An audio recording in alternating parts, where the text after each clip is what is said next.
Mais uma vez, que a graça e a paz do Senhor Jesus seja sobre a vida de todos vocês. Amém? Você também que nos assiste pelas redes sociais, que a misericórdia, a graça e a bondade do Senhor seja na vida de todos vocês, de todos os seus familiares, e que nesse instante nós possamos, num só espírito, num só coração, numa só vontade, nos dedicarmos a esse momento, que é um momento de lermos a palavra, de pregar sobre a vontade do Senhor. Vamos ficar atentos, vamos esquecer tudo lá fora, a nossa vida. Vamos nesse instante nos sintonizar, certo, com o Senhor. E eu convido você a abrir a palavra de Deus em Gálatas capítulo 3, a partir do versículo 23. Gálatas capítulo 3, a partir do versículo 23. Ainda nas nossas pregações, durante todo esse semestre, até o mês de junho, nós estamos pregando sobre as instruções para a igreja nas epístolas, nas cartas, né? Então tem muita instrução para nós, tem muito ensino, tem muita doutrina do Senhor para as nossas vidas. E hoje nós vamos falar de comunhão, certo? Os meus temas estão sendo sempre em comunhão, e hoje nós vamos falar desse assunto. Até porque nós precisamos estar muito atento a essa questão de comunhão, porque se nós fizermos uma varredura, até superficial, panorâmica, a gente vai perceber que vivemos um período, e claro, não só agora, mas em muitos outros períodos, isso sempre aconteceu, de que igrejas são ensinadas erradas. Há ensinos errados. E até nós falamos isso aqui na quarta-feira, no ensino, no estudo, né, da carta de Tiago. Há muitos ensinos errados. E por consequência disso, acontece a apostasia. Acontece a frieza espiritual, a falta de fé. Porque os irmãos aliás, o servo de Deus vai recebendo esse ensino errado, e aí a fé dele vai diminuir. Porque ele fica bombeando, ele fica num bambolê, não sabe se acredita em A ou B.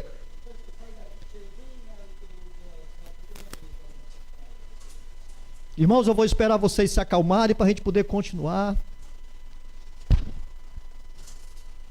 E muitas vezes, por causa disso, acontecem as desistências, acontece vamos dizer, a apostasia. Por causa de ensinos errados, acontece a quebra de comunhão. E claro, isso é forte. Isso já aconteceu, acontece e vai continuar acontecendo.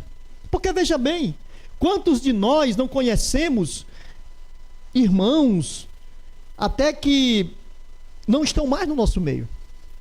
Foram para outras igrejas, optaram por, muitas vezes, até a desistirem de Jesus, abandonarem a fé, muitos. E nós somos testemunha de pessoas assim.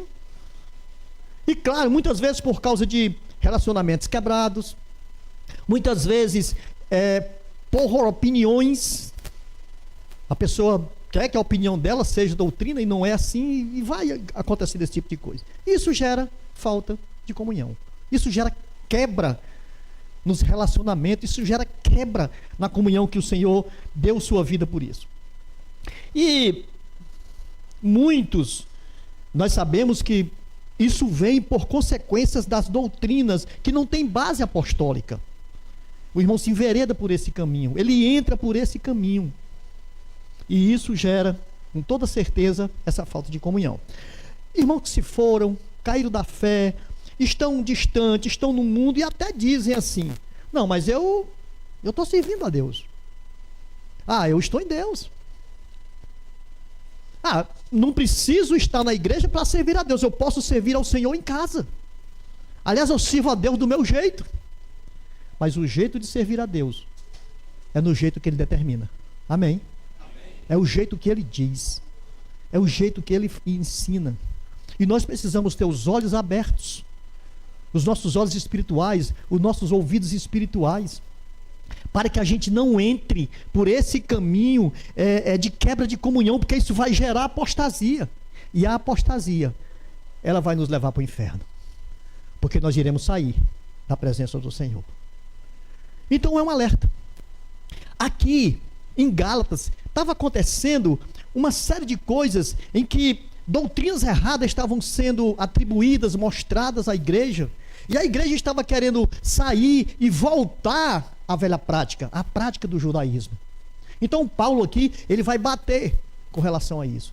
Ele vai trazer uma advertência à igreja, e essa advertência precisa, meu irmão, alcançar a cada um de nós, alcançar a nossa vida, para que a gente perceba e entenda que a doutrina que nós precisamos seguir e cada dia de nossas vidas é essa que está na palavra de Deus, a doutrina apostólica, aquela que o Senhor deu a cada um de nós por intermédio dos apóstolos, porque aqui sim está toda a verdade do Senhor. E eu convido você agora comigo a ler aqui Gálatas capítulo 3, do versículo 23 ao 29.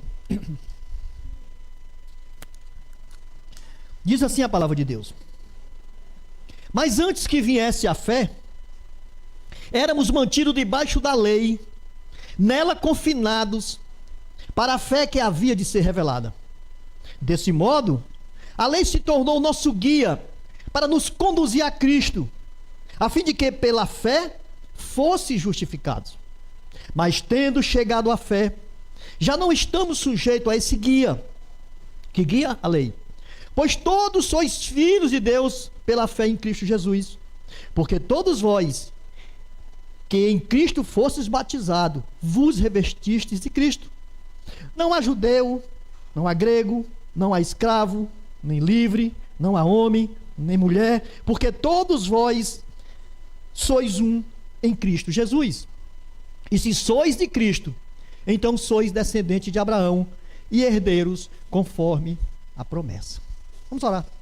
Deus santo, bendito, maravilhoso, supremo e eterno Pai, nesse instante, ó Deus, em que abrimos a Tua palavra, lemos-as, pedimos, ó Deus, a Tua graça, a Tua bênção, a Tua misericórdia, a Tua compaixão, abrindo, Senhor, a nossa mente, o nosso coração, para os Teus ensinos, para a Tua verdade. Ó Deus, em nome de Jesus, me usa como canal, ó Deus, para poder pregar essa mensagem.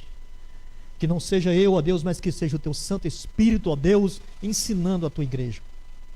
Em nome de Jesus, Senhor, tem misericórdia desse momento e faz segundo a Tua vontade e o Teu querer. É isso que eu te peço em nome de Jesus. Amém. Muito bem.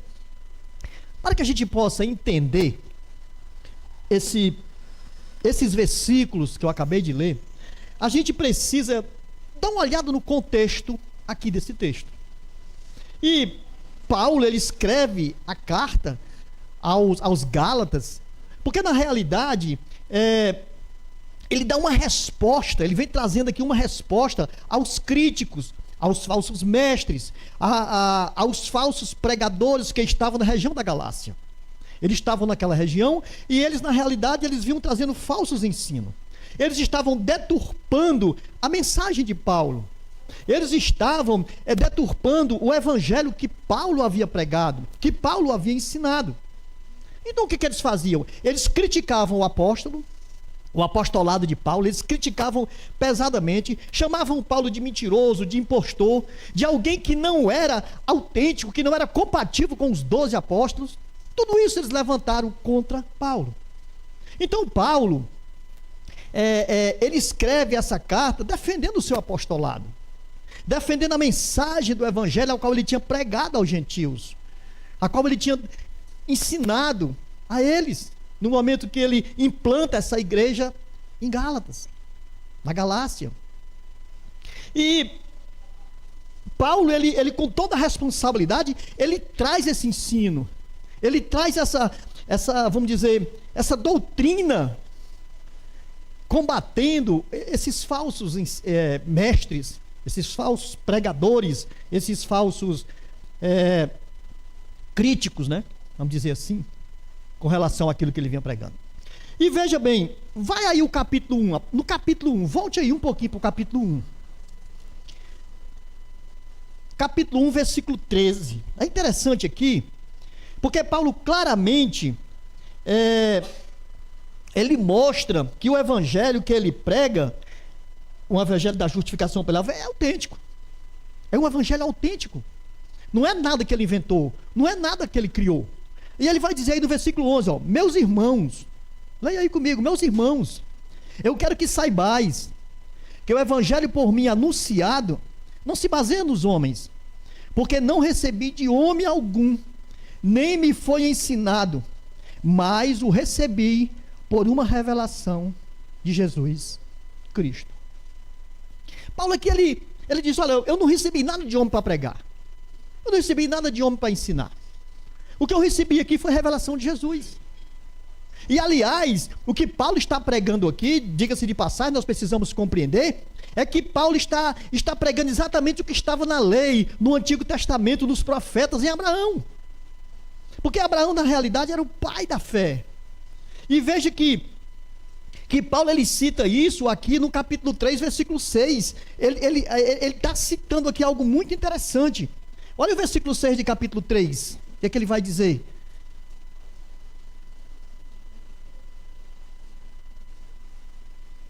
Não, eu me perdi aqui no versículo, não é esse.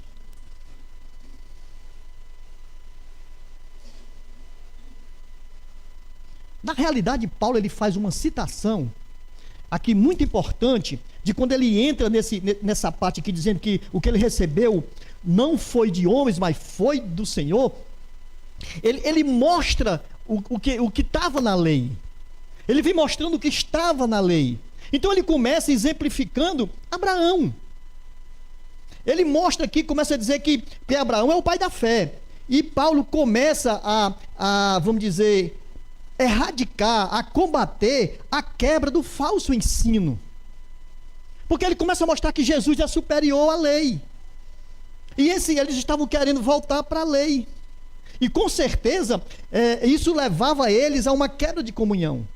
Os Gálatas, eles estavam além, vamos dizer, da desistência do evangelho. Porque agora eles estavam ouvindo um outro evangelho, como se tivesse um outro evangelho. Eles estavam querendo ouvir. E Paulo, ele exatamente está falando isso aqui. Não há outro evangelho. Não existe. Ele sai aqui. Olha aí versículo 6 do capítulo 1. É isso aqui que eu quero falar para você. Versículo 6 do capítulo 1. Ele vai dizer, estou admirado. Olha Paulo falando à igreja. Eu estou admirado que estejais vós desviando tão depressa daquele que vos chamou pela graça de Cristo, para outro evangelho. Como se tivesse, na verdade, um outro evangelho. Ele vai dizer, de fato, não é outro evangelho, porque não existe outro evangelho. Mas eles estavam indo na doutrina errada, como se tivesse um outro evangelho. Mas aí, Paulo, ele diz uma coisa curiosa aqui. Ele vai dizer no versículo 8, olha, ainda que nós mesmos, ou anjos descendo do céu, viesse e pregasse um evangelho, além daquele que já foi pregado, seja maldito. Porque não existe outro evangelho. Não existe o que acrescentar no evangelho. Paulo está batendo de frente com eles, mostrando a realidade do que é de fato, de verdade, a doutrina certa, e não voltar às velhas práticas. Categoricamente, ele afirma que não há outro evangelho. Não existe. Não existe. E os Gálatas, eles estavam querendo voltar à prática da lei, como se Jesus fosse insuficiente para a salvação. E isso, irmãos, quebra a comunhão. Imagine aqui, vamos voltar aqui para nós, para a nossa realidade do dia a dia. Vamos dizer que nós pregamos o evangelho, ensinamos que Jesus é a única salvação, e de repente alguém se levanta dizendo, não, peraí, tem outra salvação. Existe outra forma de ser salvo. E aí alguns grupos de irmãos começam a se enveredar por esse caminho, achando que tem outra saída, outra salvação, e isso vai gerar o quê? Racha. Isso vai gerar o quê? Quebra de comunhão. Era exatamente o que Paulo estava batendo aqui com os Gálatas, para que a comunhão não fosse quebrada. E quando ele sai em defesa do seu apostolado, do versículo 10 ao 24, ele vai fazer aqui uma explanação, uma narrativa que é algo muito interessante. Porque ele vai dizer, ele vai dizer que não procura favor de homens. Não. E nós precisamos ter essa verdade em nossas vidas. Nós precisamos do favor de Deus, amém, irmãos? É do favor de Jesus. Ele vai dizer não, que não procura favor de homens, mas o favor de Deus. Porque se não fosse assim, ele não seria servo de Cristo. Ele não seria. Paulo aqui, ele fala que não recebeu de homem nenhum o que lhe foi ensinado. Ele recebeu do Senhor. A revelação veio de Jesus. E ele exemplifica, ele traz um exemplo de como ele era e como ele perseguia a igreja. E é tão interessante que ele vai dizer que agora, o que ele ouvia era: aquele que perseguia a igreja, agora prega a fé àqueles que antes ele tentava destruir. Olha que coisa diferente agora. Porque Paulo está trazendo aqui, olha como eu era. Ele está dizendo, como se ele estivesse dizendo isso. Eu fazia isso. Eu agia assim. Eu perseguia a igreja. Eu matava cristãos. Eu consentia na morte deles. Mas agora, não.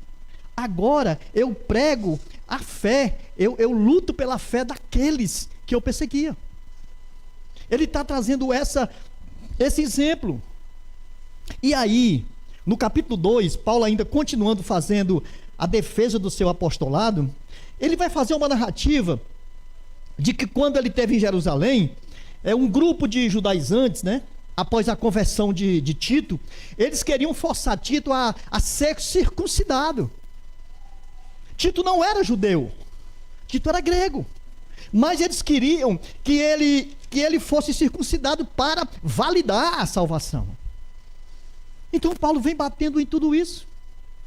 Os judaizantes, que era um grupo da época, eles começaram a pregar que os gentios precisavam ser circuncidados, os gentios precisavam guardar a lei para serem salvos.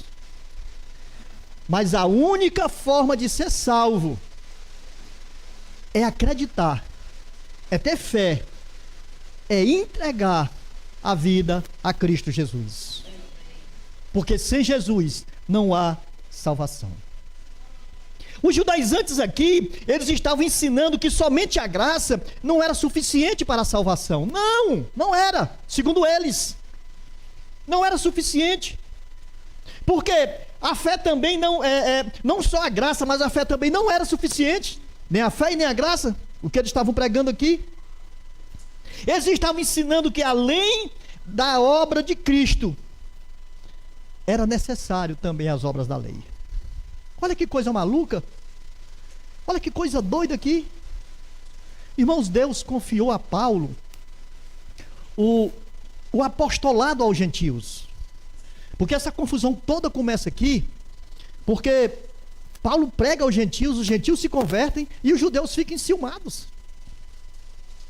Os judeus não gostam disso. Então, Paulo ele era o apóstolo dos gentios. E esse grupo de irmãos judaizantes, falsos irmãos, né? Eles queriam desacreditar, desqualificar Paulo. Essa era a função deles. E claro, isso aqui tudo acontece porque eles não eram salvos, eles não eram crentes, eles não tinham coração em Deus. Sabe aquele grupo que sempre perseguiu Jesus? Era esse grupo aqui que estava atuando. Mas olha o que Paulo fala para esses irmãos. Olhem comigo o capítulo 2, versículo 5 e versículo 6, para a gente se situar. Capítulo 2, versículo 5.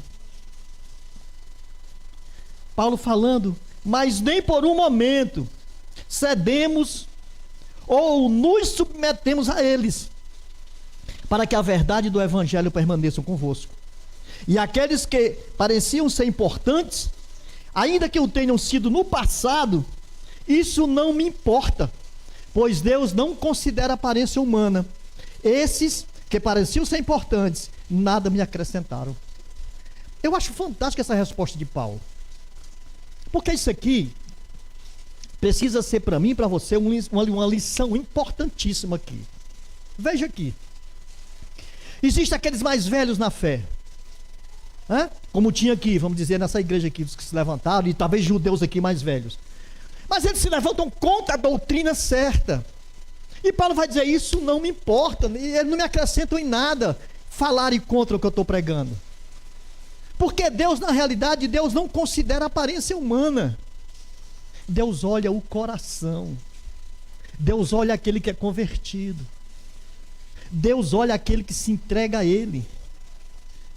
Porque aqueles que não se entregam, eles não são, eles não acrescentam em nada a nossa caminhada, a nossa conversão. E é isso que Paulo está batendo aqui. Eles não acrescentam em nada, em nada. Paulo, ele dá uma ênfase também aqui, de que Pedro, ele era apóstolo dos judeus. Paulo era apóstolo dos gentios, e Pedro era apóstolo dos judeus. Quando ele diz no versículo 7, quando ele fala aqui no versículo 7, pelo contrário, viram que o evangelho da incircuncisão me havia sido confiado. É tão interessante quando ele fala disso aqui, porque Paulo está falando do evangelho da incircuncisão, e depois ele vai dizer, assim como Pedro, o evangelho da circuncisão. Olha o que ele está dizendo aqui. Será que são dois evangelhos? Não. O evangelho da incircuncisão era aquele que Paulo, porque na realidade é um só evangelho, Paulo pregando àqueles que não precisavam ser circuncidados, que eram os gentios, que fomos todos nós. Mas Pedro era o da circuncisão, ou seja, dos judeus, que os judeus eram circuncidados. Então, dois apóstolos pregando a mesma verdade para dois grupos diferentes. Essa é a questão aqui. Então, Paulo, ele na realidade, ele está mostrando isso aqui para que eles pudessem entender, para que os gálatas pudessem ter um conhecimento mais profundo daquilo que ele estava falando. Então, Paulo, no momento que ele faz essa narrativa, ele mostra isso aqui, ele vai falar no versículo 11, do 11 ao 17, ele vai contar um testemunho de que o homem é justificado pela fé em Cristo, e não pelas obras da lei. E não pelas obras da lei. Não se pode cancelar a graça de Deus. Não se pode. Porque como é que eu ou você podemos cancelar a graça de Deus? Não pode. Eu posso cancelar a graça que vem para mim, porque aí se eu deixar de aceitar Jesus como meu Salvador, aí a graça vai ser cancelada, porque aí é meu, pessoal. E se eu pregar errado para você e você acreditar, também ela pode ser cancelada para você. Mas a verdade de Deus, a graça vinda dele está no seu coração, no meu coração, ninguém pode cancelar. Ninguém, absolutamente ninguém pode cancelar. E aí, Paulo, ele vai falar dessas obras da lei, né? Que não é pelas obras, ninguém pode cancelar.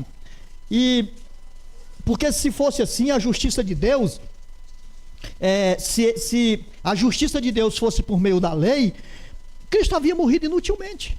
E isso é uma verdade. Mas Jesus não morreu inutilmente, porque não veio pela lei, ele veio pela graça do Senhor. É a graça do Senhor. E como ele explica aqui no capítulo 2, né, ainda, do versículo 21 ao versículo do 18 ao 21, ele vai falar aqui, muito interessante isso aqui. Ele vai dizer assim, olha o que é que Paulo vai dizer assim. Ora, se reconstruo aquilo que é destruir, demonstro que não sou transgressor. O que é que ele está querendo dizer? Se eu reconstruo aquilo que é destruir, demonstro que sou transgressor. O que foi que eu destruí? A lei que eu servia. E que ela não é mais importante para mim. Porque para mim agora é Cristo que é importante, amém? Mas se eu volto para a lei, eu sou transgressor. Era isso que ele estava dizendo para o povo aqui. Se vocês querem voltar para a velha lei, vocês são transgressores. Versículo 19. Pois pela lei eu morri para a lei. Pois pela lei eu morri para a lei, a fim de viver para Deus. Já estou crucificado com Cristo. Se eu morri para a lei, eu estou crucificado com Cristo Jesus. E uma vez crucificado com Cristo Jesus, eu sou ressurreto com Cristo Jesus. E aí eu vou viver uma novidade de vida. Olha que coisa linda aqui, que coisa interessante. E por que é que Paulo está falando isso? Para abrir a mente deles, para abrir o coração dele a toda a verdade que já havia sido expressada e mostrada. Vocês estão querendo voltar para a lei? Vocês estão no caminho errado. Porque olha aí o que é que ele vai dizer no versículo 20: portanto não sou mais eu quem vive, mas é Cristo que vive em mim, e essa vida que eu vivo agora no corpo, vivo pela fé no Filho de Deus, que me amou e se entregou por mim. Que coisa magnífica, meu irmão. Isso aqui, quando eu trago para a minha realidade e para a tua realidade, é algo fantástico, porque nós somos revestidos de Jesus. Nós agora vivemos a nova vida em Cristo Jesus, porque Ele está em nós. Ele é a nossa condução. Ele é as nossas vestes. Essa é a grande verdade. E ele encerra no versículo 21. Assim, não cancelo a graça de Deus, pois se a justiça vem por meio da lei, Cristo não morreu inutilmente. Cristo morreu inutilmente. Então não vem pela lei, porque Cristo não morreu inutilmente. Essa é a verdade. Então Paulo, ele vem expressando, ele vem trazendo esse testemunho aqui dele. E sabe, é interessante que quando ele fala, do versículo 11 ao 17, até que eu citei, mas eu não falei, Paulo ele faz uma narrativa exemplificando de algo que tinha acontecido. Deixa eu só ler o texto para que a gente possa, porque é muito bom a gente estar situado naquilo que a gente está pregando e ensinando, para que não haja dúvidas. Mas mesmo que haja, depois você pode falar comigo e a gente tira essas dúvidas. Olha aí no versículo 11 do capítulo 2. Quando, porém, Cefas chegou a Antioquia, eu o enfrentei abertamente, pois merecia ser repreendido. O que é que Paulo está dizendo aqui? Quem era Cefas? Pedro, certo? Todo mundo sabe que Cefas era Pedro? Todo mundo sabe que Cefas era Pedro, amém? Pronto. Pedro era apóstolo. Mas Paulo aqui confrontou ele porque ele merecia ser repreendido. Mas qual foi a falha de Pedro? Olha aí, versículo 12. Porque antes de chegarem alguns da parte de Tiago, ele estava comendo com os gentios. Mas quando eles chegaram, Cefas foi se retirando e se separando deles, pois por temer que eram os que eram da circuncisão. Os gentios não eram da circuncisão, eles eram da incircuncisão, não precisavam ser circuncidados. Mas chegou os judeus que eram circuncidados. Então Pedro ficou com medo do que eles poderiam dizer, porque Pedro estava no meio dos gentios, mas os gentios já estavam convertidos. Então ele teve medo do que eles poderiam falar. Ele ficou receoso do que eles poderiam falar. Versículo 13. E os outros judeus também fizeram como ele. Não tinha só Pedro ali, tinha outros judeus. Fizeram como ele. Portanto, até Barnabé se deixar levar pela hipocrisia deles.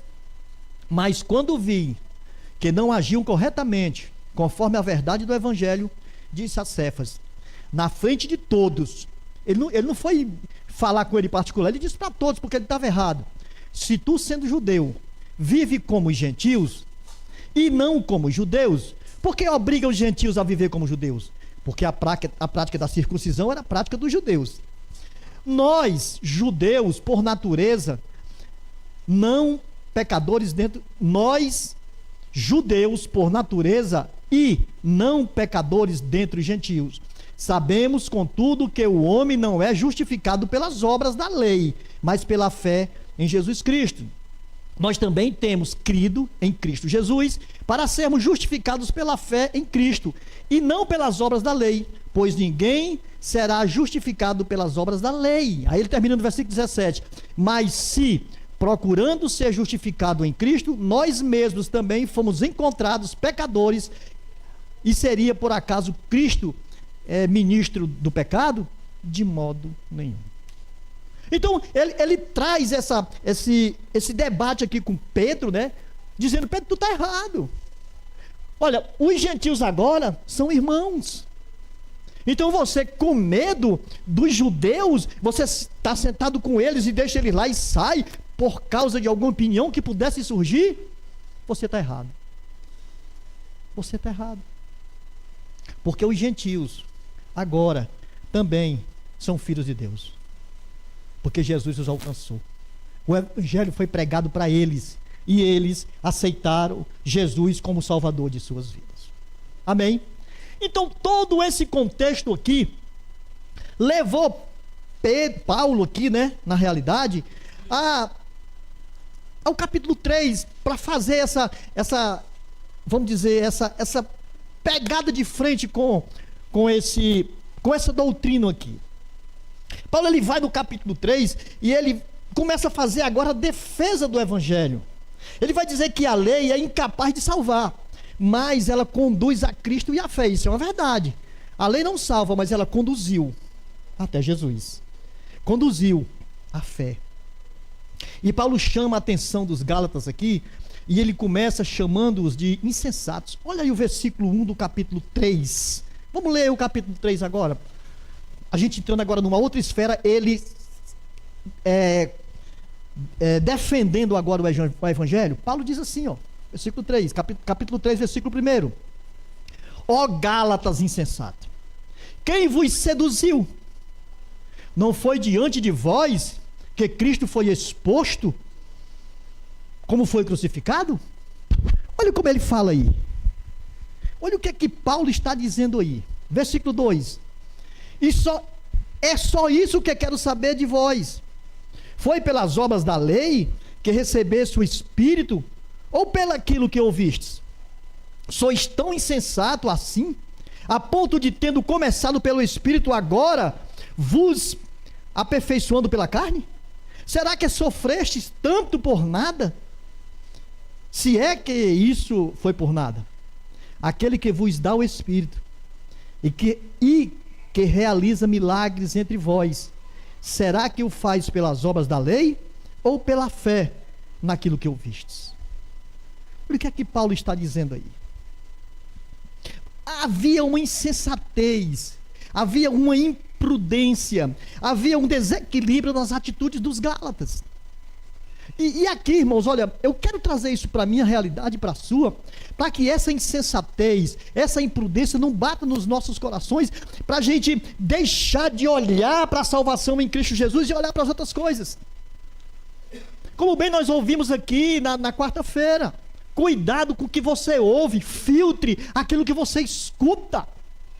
Cuidado para não caminhar por pregações loucas que existem por aí, coisas malucas. Isso é muito importante. Nós temos essa realidade no nosso coração, para que as nossas atitudes não sejam imprudentes, nós não nos desequilibremos com relação à doutrina do Senhor, e essa comunhão não venha a ser quebrada. Muito bem, os Gálatas, eles tinham recebido toda a instrução de Jesus, de Deus, né? Através de Paulo aqui, mostrando Jesus. Jesus havia sido exposto, crucificado, para que pudesse haver justificação diante de Deus dos pecados deles, como dos nossos também. E que, claro, o Espírito agora que estava nele, eles receberam de Deus, né? Através da fé, através daquilo que eles tinham ouvido da pregação de Paulo, e não da lei. A lei não deu o Espírito de Deus à vida deles, não. Mas o Espírito veio pela fé no que eles tinham ouvido. E eles tinham ouvido de quem? Ouvido falar de Jesus. Eles tinham escutado de Jesus. Então Paulo ele argumenta que a justiça atribuída a Abraão foi pelo fato dele ter crido e, vamos dizer, primeiro em Deus, ter tido fé, ter tido acreditado. Porque é isso que vai mostrar aí. Quando você abrir lá em Gênesis capítulo 2, versículo 2 e 3, vai estar dizendo que em Abraão seriam abençoadas todas as nações. Então como é que eu posso dizer, essa verdade já havia sido mostrada, já havia sido dito. E agora eles estavam, vamos dizer, ouvindo o grupo dos judaizantes que queriam desqualificar também o evangelho. Aí Paulo vai mostrar isso aí. Paulo vai falar dessa verdade. Eu acho que bem aqui no capítulo 3, versículo 16, olha aí comigo, ó, o que é que ele está dizendo? Ó? Assim, as promessas foram feitas a Abraão e a seu descendente. Essa promessa, ela já tinha sido mostrada a Abraão, e a gente vai ver lá em Gênesis capítulo 12, do versículo 2 ao 3, essa promessa sendo mostrada, essa promessa sendo falada para Abraão. E agora ela está aqui, ela já chegou, Cristo Jesus já veio. Essa é a grande realidade. E isso mostra que não é pela lei, foi pela promessa de Deus. A lei simplesmente ela clareou, ela foi um pano de fundo, mas eu não posso mais voltar para ela, nós não podemos mais retroceder. Porque o caminho é Jesus. A graça é Jesus. A salvação é em Jesus. E os Gálatas, assim como nós, né, somos gentios. Todos eles eram gentios como nós somos. Aqueles que foram abençoados pela promessa feita a Abraão, somos nós.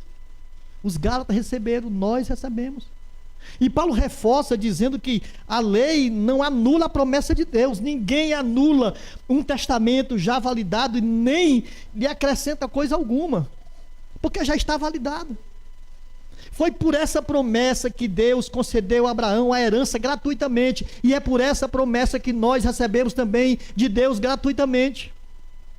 Hoje nós somos salvos por causa dessa herança, por causa dessa promessa, porque nós aceitamos Jesus. E isso não foi eu que corri para buscar, não, foi o Senhor que pela graça derramou em minha vida, na tua vida, na vida de todos nós. Foi pela graça. Paulo ainda vai dizer que a lei não foi acrescentada por causa a lei ela foi acrescentada por causa da transgressão, mas até que o descendente viesse. Quem é o descendente? Jesus. Então, quando Jesus chegou, a lei foi cumprida. A lei não tem mais força. Jesus é o descendente, é o mediador. E Paulo ainda vai dizer que a lei não é contrária às promessas de Deus e nunca vai poder ser. Não é. A lei não é contrária. A lei encaminhou para Jesus. Aí ele vai dizer: se tivesse sido dada uma lei que pudesse conceder vida, a justiça, na verdade, seria pela lei. Mas não houve condição, porque a salvação está única, exclusivamente, somente em Cristo Jesus, e mais ninguém. E no versículo 22, Paulo vai completar dizendo, no versículo 3, capítulo 3, 22, ele vai dizer: mas a Escritura colocou tudo debaixo do pecado, para que a promessa fosse dada aos que creem pela fé em Cristo Jesus. Irmão, isso aqui é fantástico, porque tudo está debaixo do pecado. Tudo, absolutamente tudo. A Escritura, ela coloca tudo debaixo do pecado, para que a promessa, ela fosse dada àqueles que creem, que têm fé em Jesus. E Paulo está dizendo aqui que não há nenhum justo, nenhum sequer, porque todos pecaram. Porque se houvesse algum justo, Jesus não precisava ter vindo. Mas não há justos. A lei coloca todos debaixo do pecado. Graças a Deus que há uma esperança, que há uma oportunidade, né, para aqueles que vivem em pecado. E qual é a oportunidade?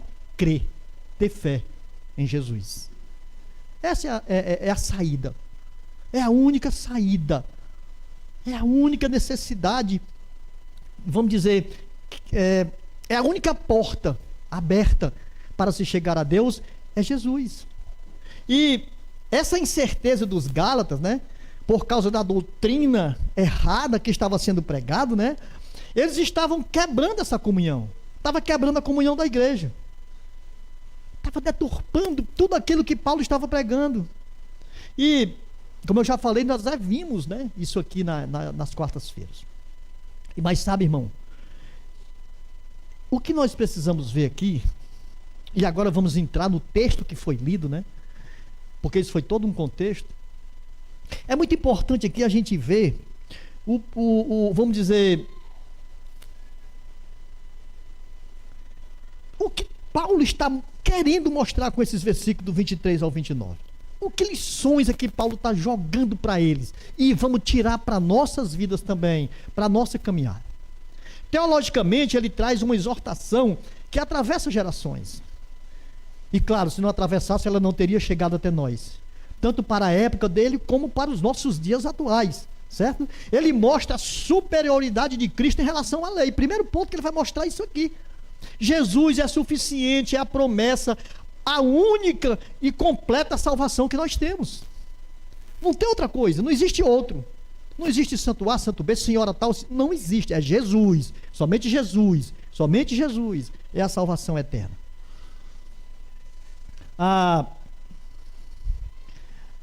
Por que Paulo dá tanta ênfase a essa questão? Por que Paulo aqui está mostrando tudo isso? Irmãos, por uma coisa muito importante. havia pessoas caminhando para o inferno.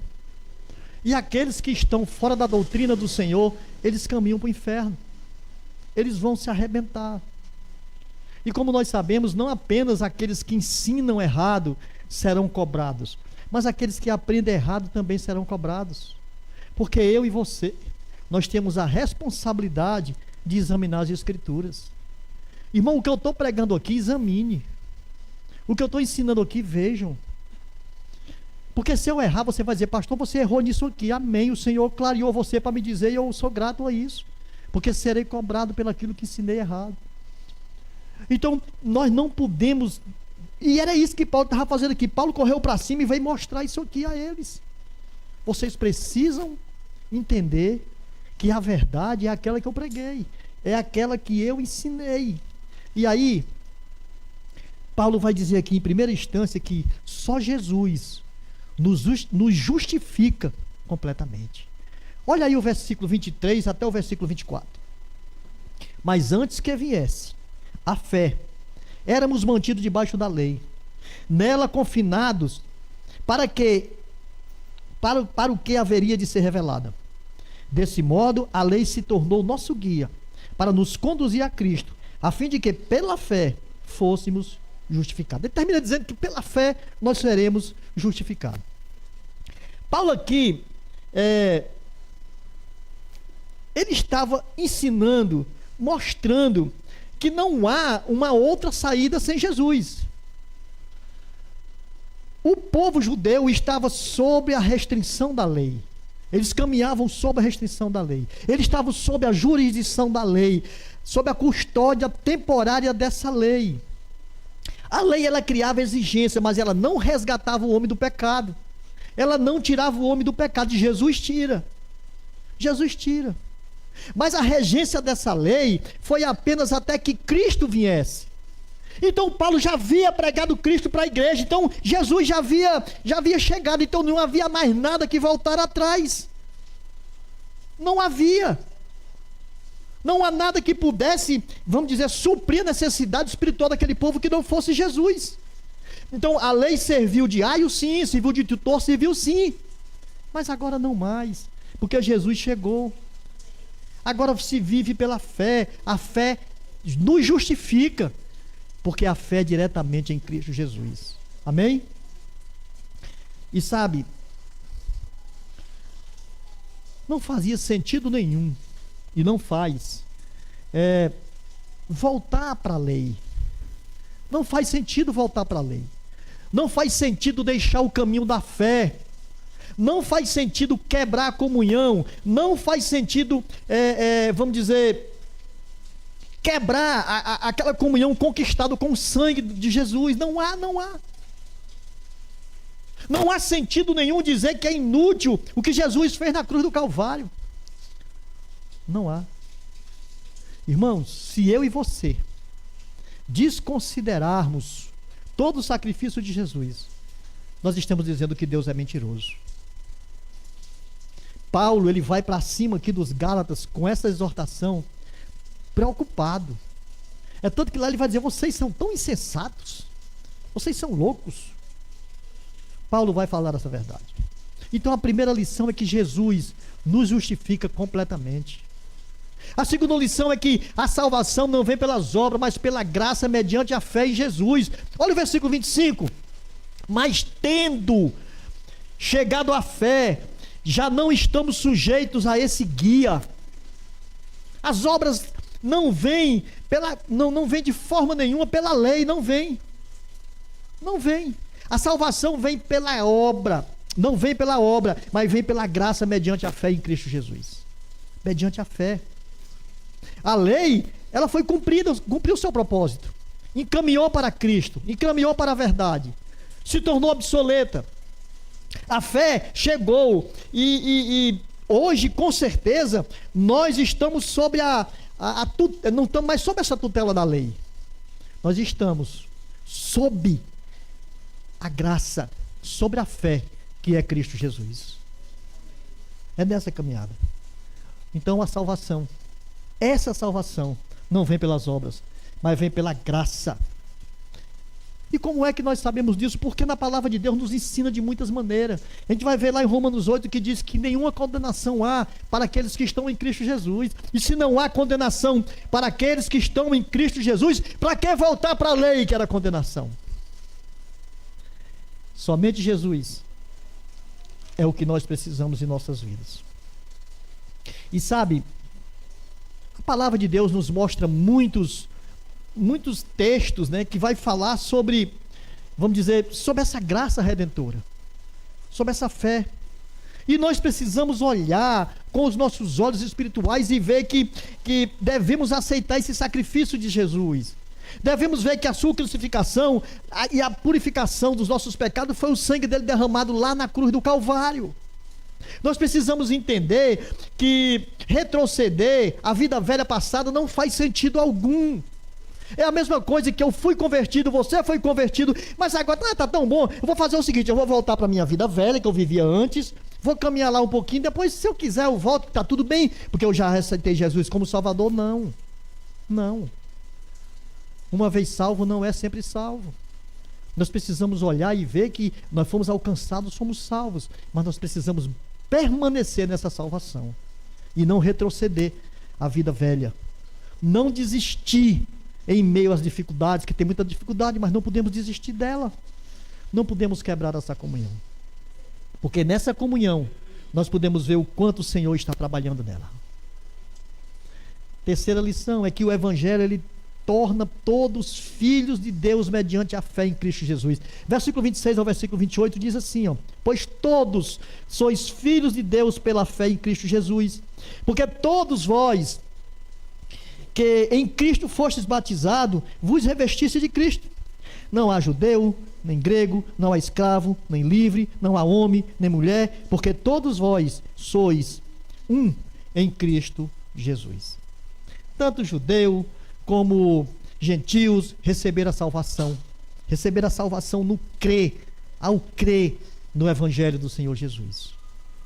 Irmão, eu recebi, você recebeu. Todos nós fomos batizados e recebemos Salvador, Cristo Jesus, em nossas vidas.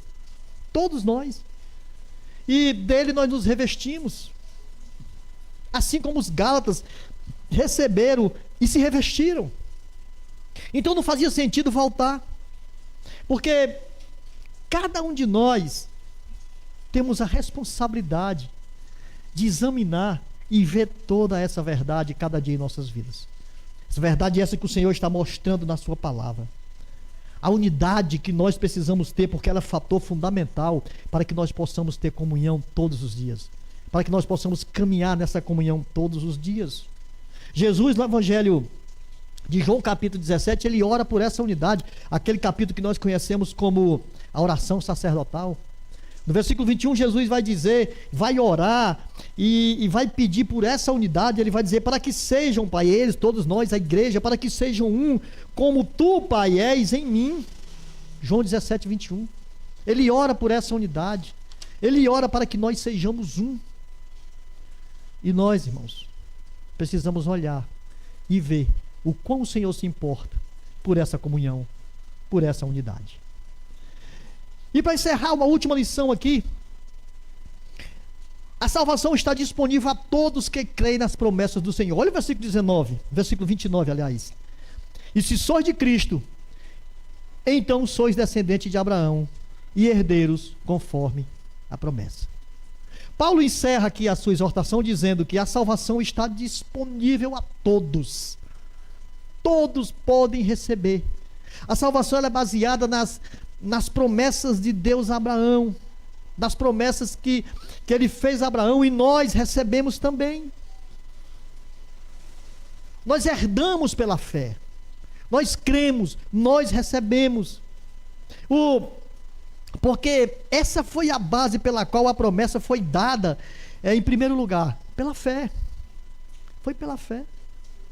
Como eu já mostrei no versículo 16 do capítulo 2, que ele foi dado, né? Essa promessa a Abraão, foi feita a Abraão.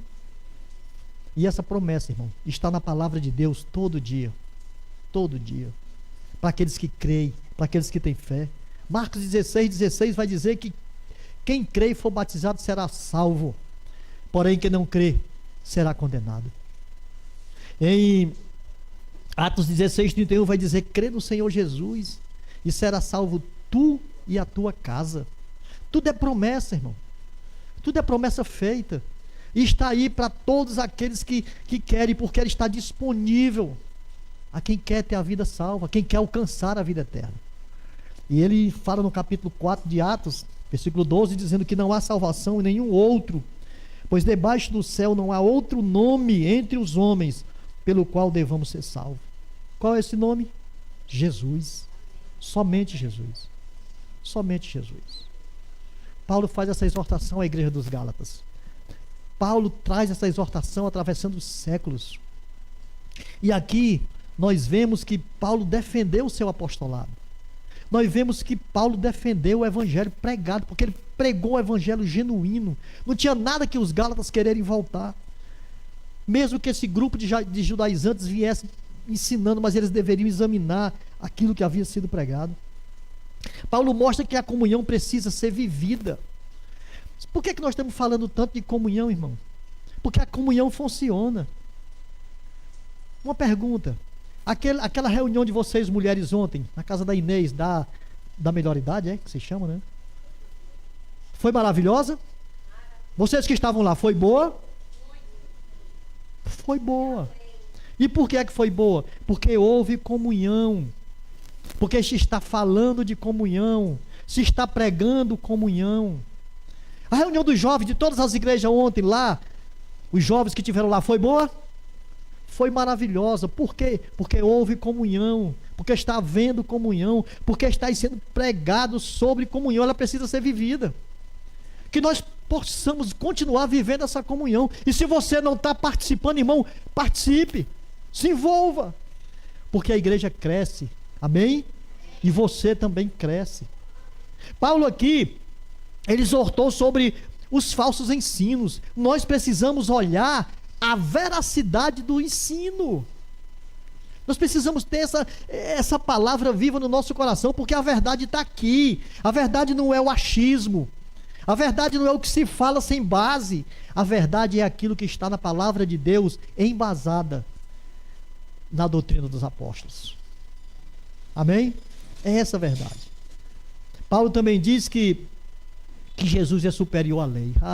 Jesus é superior a tudo que nós possamos imaginar, que nós possamos pensar. Louvado seja o nome do Senhor. O que nós aprendemos, né? O que nós aprendemos nessa manhã? Que Jesus nos justifica completamente. Não há outra justificação, só Jesus. Nós aprendemos também que a salvação não vem pelas obras, mas pela graça mediante a fé em Cristo Jesus. Não é pelas obras, é pela fé. Irmão, se você tem fé em Jesus, essa salvação vem para você, porque você vai fazer aquilo que Ele está mandando, aquilo que Ele está dizendo. Nós aprendemos que o Evangelho torna todos os filhos de Deus sob a fé em Jesus, debaixo da fé em Jesus, torna todos os filhos de Deus. E por último, nós aprendemos que a salvação está disponível a todos que creem na promessa do Senhor. São essas verdades. Foi essas verdades que Paulo mostrou aos Gálatas. Foi essa verdade que Paulo expôs aos Gálatas. Porque eles queriam voltar. Eles queriam sair da graça e voltar para a velha lei. Nós não podemos trocar o certo pelo duvidoso. E o certo é toda a verdade do Senhor que está na sua palavra e que precisa ser examinada por mim e por você todos os dias. Irmão, não caminhe nessa caminhada nossa por caminhar. Não simplesmente vá se deixando levar até a volta de Jesus. Não.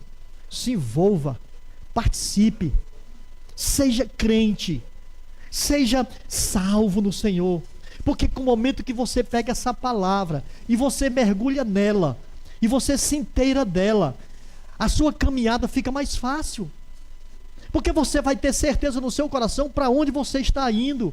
Você vai um dia estar na glória com o Senhor, usufruindo de todas as coisas que está nessa promessa aqui, nessa palavra. Não desista da caminhada, não quebre a comunhão, viva para o Senhor todos os dias da sua vida. Amém? Vamos ficar de pé, vamos orar, Vamos agradecer a Deus por esse momento.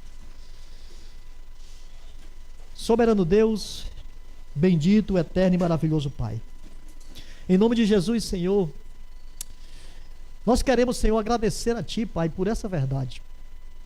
Ó Deus, como a Tua palavra é magnífica, Senhor. Como tem ensinos e mais ensinos. Cada vez que nós abrimos a Tua palavra, nós aprendemos.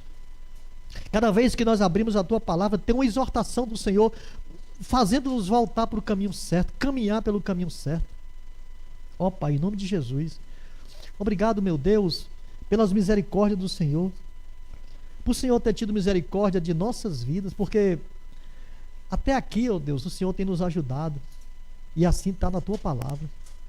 Mas ajuda, Senhor, a cada um de nós a continuarmos buscando, ó Deus, os Teus ensinos na Tua palavra, para que nós possamos colocar mais forte, mais firme no nosso coração, porque sem o Senhor, ó Deus, não há caminhada. Ajuda-nos, ó Deus, para que não venhamos nos enveredar por mensagens tortas, erradas, que muitas vezes nos tira da caminhada certa, da presença do Senhor. Ajuda-nos, ó Deus, para que essa comunhão não venha a ser quebrada e venha fortalecer, ó Deus, cada dia, a cada um de nós, para que nós nos alicercemos mais no Senhor, na Sua palavra, e assim a comunhão possa ser mais firmada, possa ser mais firme, possa ser mais verdadeira. Ó Deus, acende a chama viva no coração de cada um irmão que está aqui, daqueles que estão fracos na fé, Senhor, saculeja eles, balança, Pai, para que eles possam, meu Deus, cair as escamas dos seus olhos, as escamas espirituais que não deixam eles ver a verdade. Ó Deus, em nome de Jesus, Senhor, faz aumentar, ó Deus, a nossa fé. Mexe, ó Deus, em cada um de nós, nos incomoda, Senhor, nos incomoda com o Teu Espírito. Ajuda nessa caminhada, Senhor, porque nós somos tão falhos. Há tantos que estão tão cabisbaixo, há tantos que estão com uma asa quebrada nessa caminhada, mas somente o Senhor, Pai, pode transformar e mudar tudo isso. Por isso, ó Deus, nós estamos te pedindo em nome de Jesus. Em nome de Jesus, Senhor, que a Tua graça redentora seja derramada no coração de cada um que está aqui e que nos assiste pelas redes sociais.